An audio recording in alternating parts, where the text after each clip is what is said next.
Bienvenue à nouveau sur Judocation ici sur JNS TV, dernière nouvelle. Un Israélien a été assassiné et au moins 6 autres ont été blessés lors d'une attaque terroriste à plusieurs volets près de Koshav Yair ce matin. Cela se passe au centre du pays. Il semble que 2 Arabes, dont au moins un avec la citoyenneté israélienne, ont ouvert le feu dans au moins 6 endroits. Le conseil régional de Shomron indique que les terroristes ont ouvert le feu sur le garde à l'extérieur de la communauté de Salfit avant de prendre la fuite. Nous essayons encore de rassembler tous les détails, mais ce qu'il faut retenir, c'est que les Israéliens ont de nouveau été pris pour cible ce matin dans toutes les régions d'Israël, en Samarie et au centre du pays.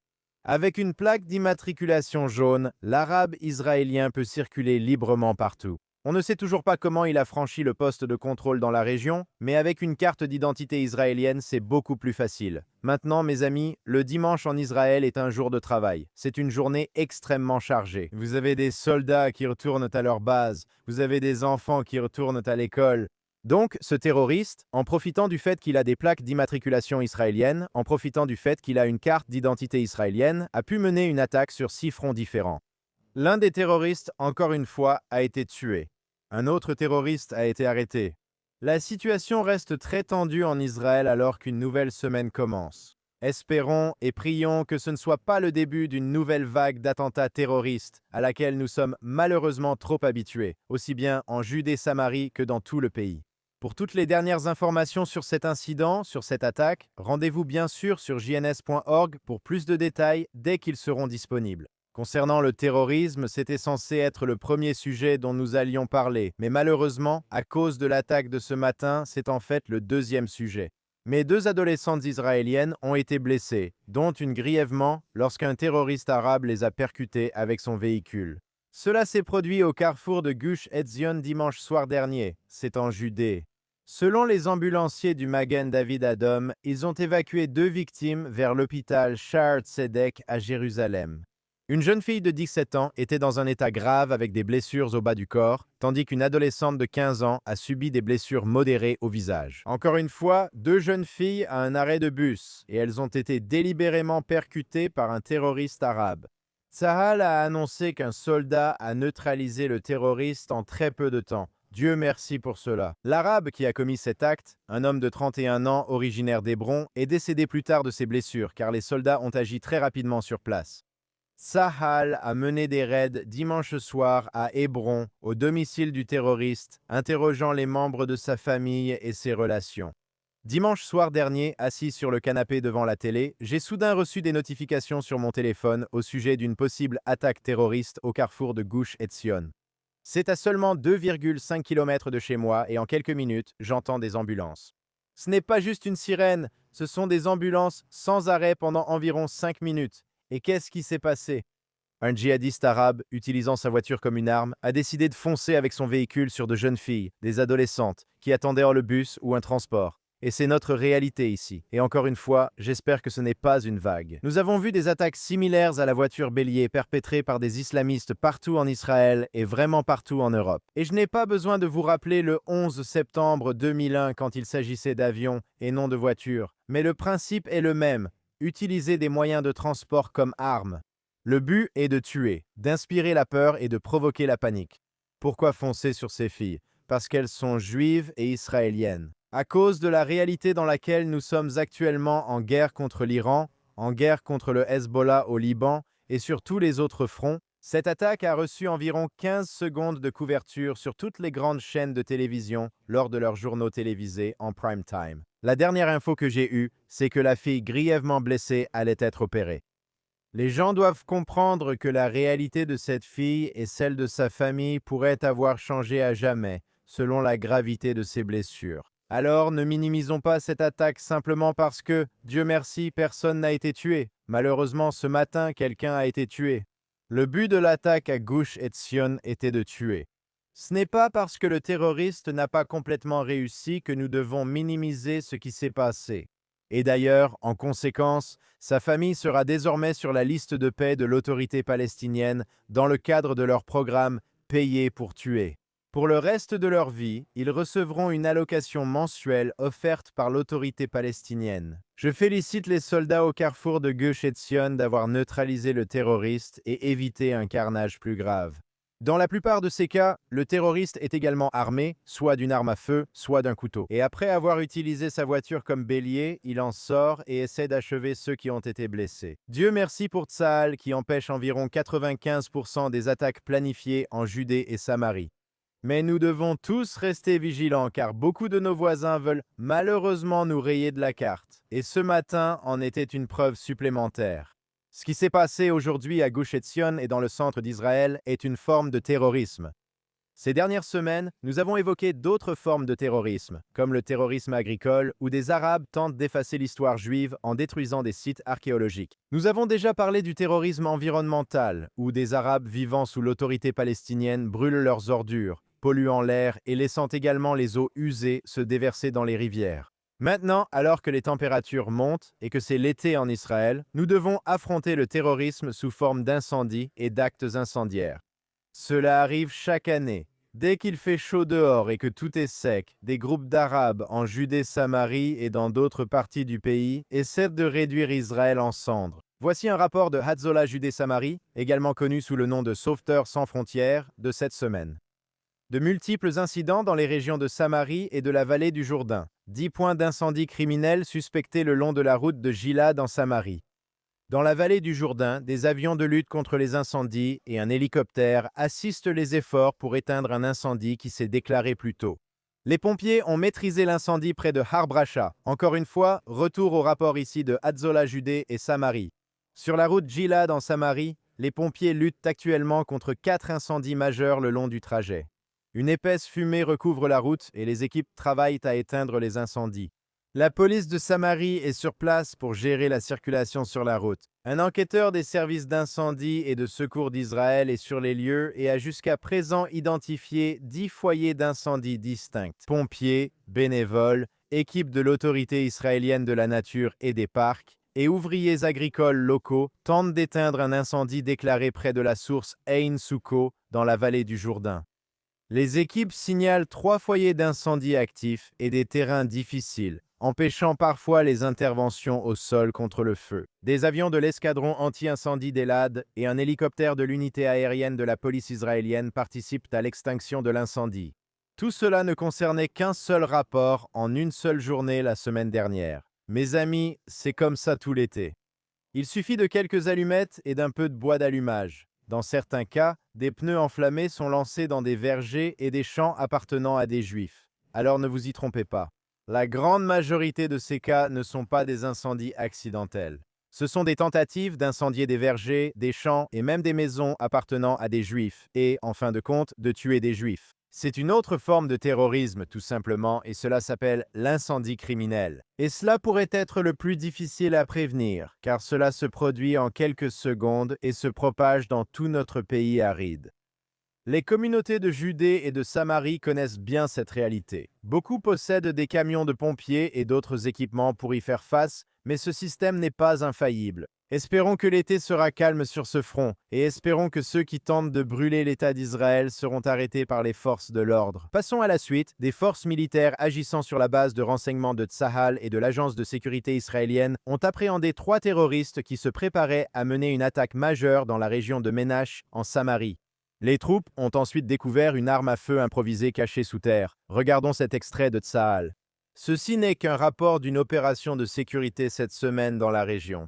Je ne peux pas vous dire combien d'opérations similaires sont menées chaque nuit par les hommes et les femmes courageux de Tsahal. Et c'est là la vraie différence entre la Judée-Samarie et Gaza.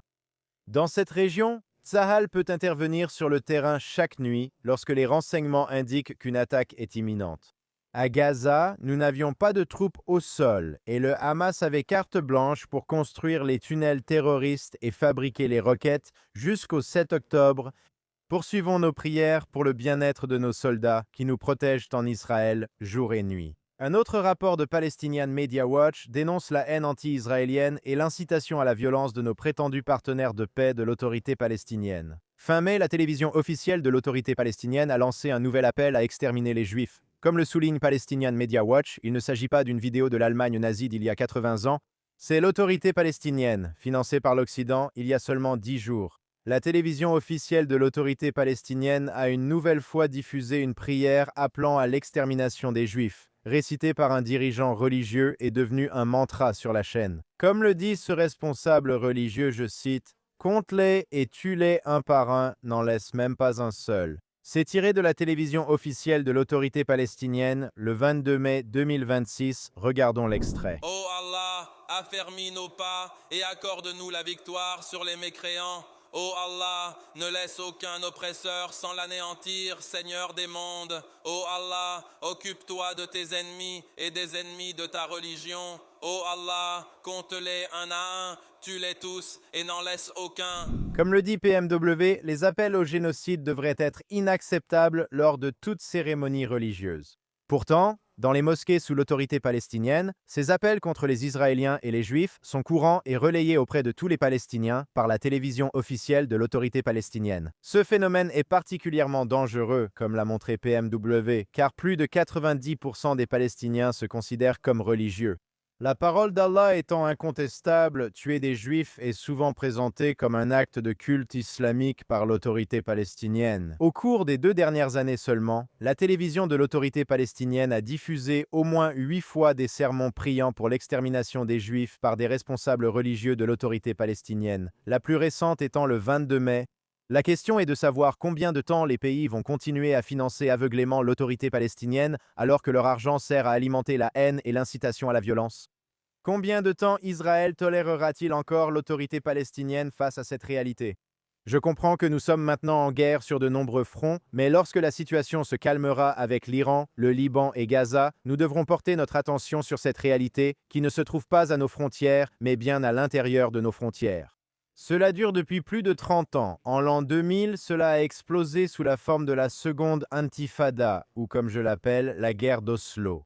Oui, Tsahal arrête physiquement 95% des attaques, mais ici, nous parlons du lavage de cerveau de la prochaine génération d'enfants au sein de la paix. Mais comme je l'ai dit, il y a quelque chose à faire. S'ils n'ont pas le financement, ils ne peuvent pas produire ces absurdités. Et si Israël dit stop, Israël peut tout arrêter. Il est temps que nous pensions à l'avenir de nos voisins, car ce qu'ils voient à la télévision, sur les réseaux sociaux, dans les écoles et dans les mosquées, cela aura un impact sur la prochaine génération ici en Israël. Il est temps de tout arrêter une bonne fois pour toutes. Maintenant, l'histoire suivante me met vraiment en colère. Voici un titre du Times of Israel de samedi soir. 9 Palestiniens blessés lors d'une attaque de colons à Hawara.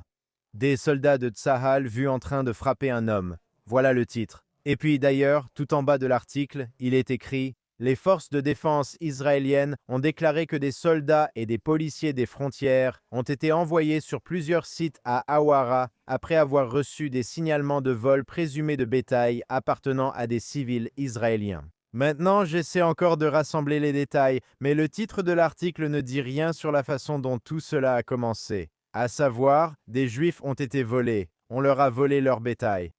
Et encore une fois, je ne justifie pas la violence, mais je dis que le titre accuse déjà les soi-disant colons. Ce n'est que plus tard qu'il précise au fait que ce sont les Juifs qui ont été attaqués. L'article cite également tout au long l'agence de presse de l'autorité palestinienne, Wafa. C'est la même autorité palestinienne dont les chefs religieux appellent à tuer des Juifs. Vous allez leur faire confiance pour des informations fiables? Mes amis, combien de fois avons-nous évoqué la supposée violence des colons ces dernières semaines? Et ce n'est que plus tard qu'on nous dit que ce sont les Juifs qui ont été attaqués. Ce titre est complètement trompeur sur la réalité des faits. Je comprends si vous voulez dire que vous êtes contre la violence. Je comprends cela très clairement. Mais les médias doivent rapporter ce qui s'est passé. Et ils ne le font pas. Et en même temps, ils utilisent une soi-disant agence de presse peu fiable dans le média officiel de l'autorité palestinienne. Mon point est, faites attention à ce que vous lisez. Passons à autre chose, un moment historique dans la scène culturelle de Binyamin. Binyamin, bien sûr, la région juste au nord de Jérusalem. Le mois prochain, le nouvel amphithéâtre Telmonim sera inauguré dans la forêt d'Aaron. Cela se trouve au cœur du bloc d'Olev Telmonim. Le lieu est le plus grand complexe de spectacle établi à Binyamin et servira les habitants de la région avec des événements culturels, des activités de loisirs et des spectacles tout au long de l'année.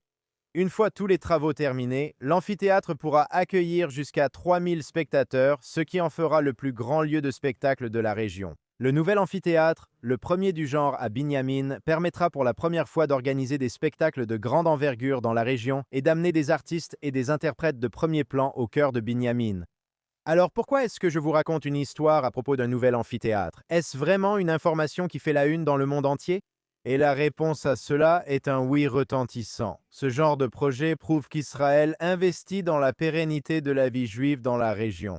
Il n'est plus question de retrait, de concession ou de créer un autre État entre le Jourdain et la Méditerranée, qui serait bien sûr un État terroriste surplombant Tel Aviv. Nous avons déjà emprunté cette voie auparavant et cela a entraîné la mort de milliers d'Israéliens. Nous avons cédé des terres sans obtenir la paix, mais nous avons eu la guerre et le terrorisme. Ainsi, cet amphithéâtre en plein air de 3000 places est un autre symbole d'une présence juive permanente dans notre terre ancestrale et biblique. Alors félicitations à Israël Gantz, le gouverneur du conseil régional de Binyamin, et à tous mes autres amis de la région. Ici, c'est un autre exemple de l'établissement d'une présence juive permanente en Judée et Samarie. Un nouveau lycée Yeshiva a ouvert à Kfar Tapua pour l'année scolaire 2026-2027. Celle-ci sera gérée par les Yeshivot Bnei Akiva et le centre Ulpanot après que le réseau a remporté un appel d'offres lancé par le conseil régional de Samarie. La nouvelle institution appelée Yeshivat Bnei Akiva Tapua accueillera des élèves du bloc Kedma, y compris ceux de Kfar Tapua, Rehelim, Migdalim, Nofen Nehemia, Eviatar et Rehavam, ainsi que d'autres communautés de la région. La création de la yeshiva s'inscrit dans le cadre du plan quinquennal d'éducation du Conseil régional, dans lequel il investit des dizaines de millions de shekels pour développer et améliorer le système éducatif et se préparer au fort taux de croissance de la région. Un lycée ouvrira ses portes cet automne en Samarie.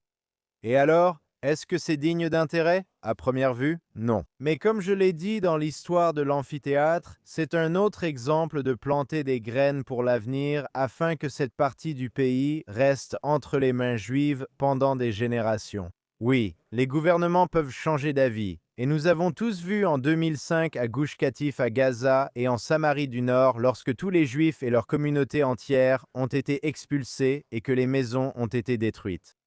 Mais plus nous reconnaissons ces zones comme faisant partie de notre pays, moins cela devient possible.